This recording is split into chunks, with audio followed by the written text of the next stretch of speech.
This is GPS, the Global Public Square. Welcome to all of you in the United States and around the world. I'm Fareed Zakaria, coming to you live. Today on the program, President Biden says Vladimir Putin's mind is made up. He's decided to invade Ukraine. But is there an exit ramp?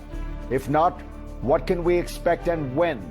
I'll talk to reporters on the ground in Kyiv and Moscow about what they're seeing and hearing, as well as top former foreign policy officials joining us from Munich and back here stateside. Plus, I talked to Condoleezza Rice, the former Secretary of State. She dealt with Putin in the first decade of his rule. She'll tell us what she learned. Let's get started.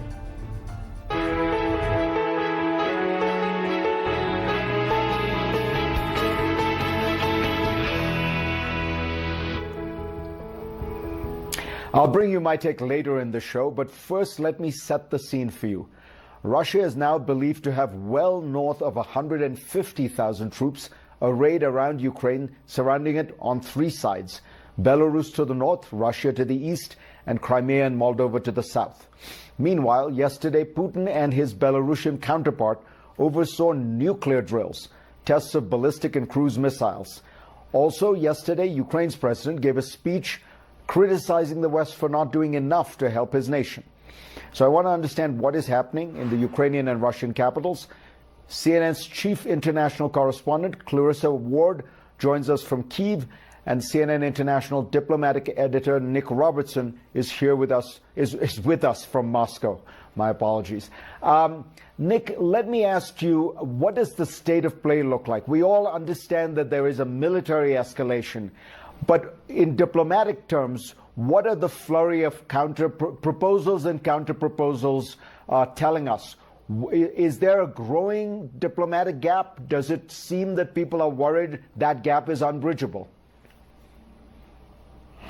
It does feel as if it's growing. The flurries of diplomacy are also quite intense. We've just had a readout from both the Kremlin and the Elysee Palace over the phone call, our 45-minute phone call between President Macron and President Putin. And President Macron followed up that call with a phone call to President Zelensky for 30 minutes. And President Macron also spoke with President Zelensky late last night. So there is a diplomatic effort underway, and it is around the Minsk agreement, and it is pressure on Ukraine from the Kremlin to agree to talk to the separatist leaders in the Donbass area in the east of Ukraine, the pro-Russian separatist leaders. So where are we on that? And I think take half a step back. Yesterday we saw President Volodymyr Zelensky in Munich saying that he is open to talking directly with President Putin.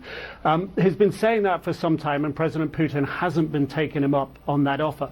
President Putin on Friday said that there would be no military de-escalation around Ukraine until President Zelensky talked with those pro-Russian separatist leaders in the east of the country. But what is happening on that front? In the east of Ukraine, these separatist leaders are calling for a civilian evacuation. It is chaotic. It is playing out on Russian TV. It is playing out in such a way that it could be used as a manipulation over public opinion, eventually in fairly short order for Russian forces to go into the Donbass region. We've seen today, CNN teams have seen today, Russian forces headed towards that Donbass area. So what does that mean? It means that the military gap in Donbass in the east is growing wider, and therefore the diplomatic gap for that one thing President Putin is insisting must happen, that President Zelensky must talk to the rebel leaders, that diplomatic gap is bigger. So despite these flurries of diplomacy that we're hearing from President Macron, the Elysee Palace saying that there will be lots more of this diplomacy in coming days, despite that, it appears that the diplomatic gap is growing larger with the military gap.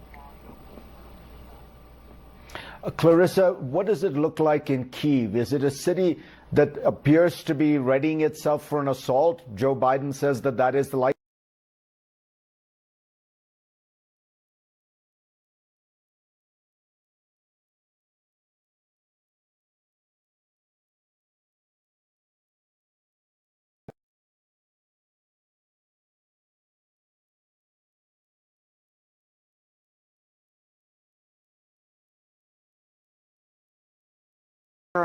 for any kind of a major assault, and that's in part because Ukraine's leadership has had a very different tone from the kind of rhetoric that we've seen coming from the U.S. and from the White House.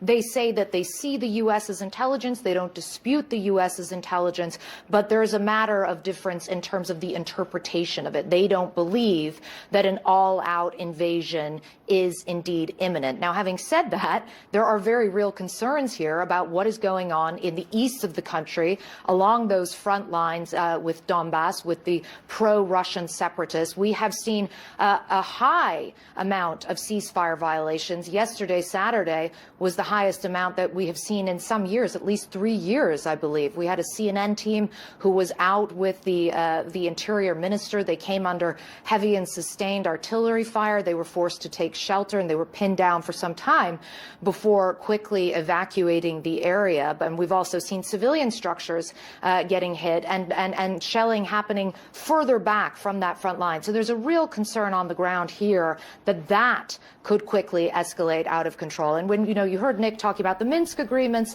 which are seen here as being very much playing out in Moscow's favor. Publicly, the government of Volodymyr Zelensky, the president, has said, we will not make any concessions. But privately, it's our understanding that they are facing a certain amount of pressure to make some concessions on that front.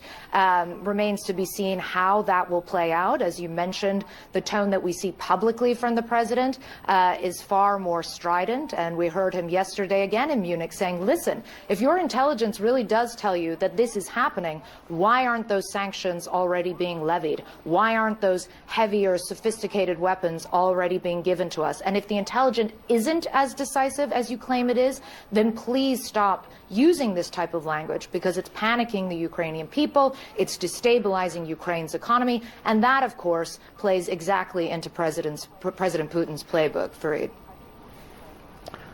Nick, Clarissa, thank you so much. Next on GPS, what is the diplomatic space left? I will ask Poland's former foreign minister and a former top White House advisor on Russia.